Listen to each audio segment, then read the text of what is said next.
Almost a year has passed since I came down here at your headmaster's kind invitation in order to cheer myself and cheer the hearts of a few of my friends by singing some of our own songs. The 10 months that have passed have seen very terrible, catastrophic events in the world, ups and downs, misfortunes, but can anyone sitting here this afternoon, this October afternoon, not feel deeply thankful for what has happened in the time that has passed, and for the very great improvement in the position of our country and of our home?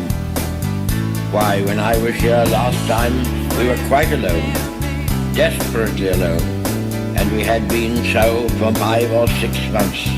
We were poorly armed. We are not poorly armed today. But then we were very poorly armed. We had the unmeasured menace of the enemy and their air attack still beating upon us. You yourselves had experience of this attack. And I expect you are beginning to feel impatient that there has been this long lull with nothing particular turning up. You cannot tell from appearances how things will go. Sometimes imagination makes things out far worse than they are. Yet without imagination, not much can be done. Those people who are imaginative see many more dangers than perhaps exist, certainly many more than will happen. But then they must also pray to be given that extra courage to carry this far-reaching imagination. But for everyone, surely, what we have gone through in this period, I'm addressing myself to the school, surely in this period of 10 months, this is the lesson. Never give in. Never give in. Never, never, never. In nothing, great or small, large or petty, never give in except to convictions of honor and good sense. Never yield to force.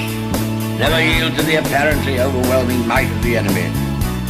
We stood all alone a year ago, and to many countries it seemed that our account was closed. We were finished.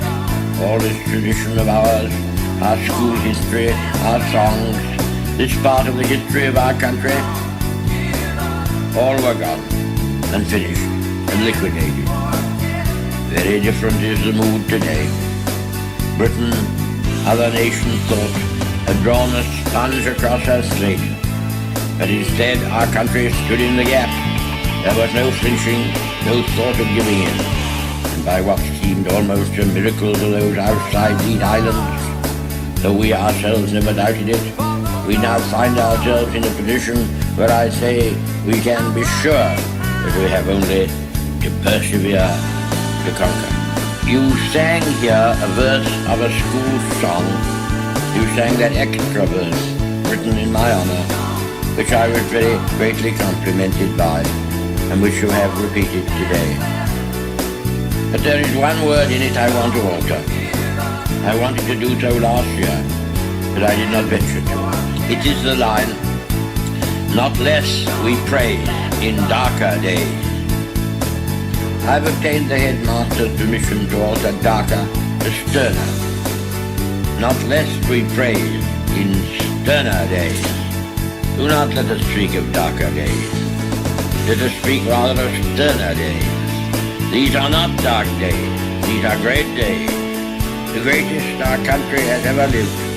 And we must all thank God that we have been allowed, each of us according to our station, to play a part in making these days memorable in the history of our race.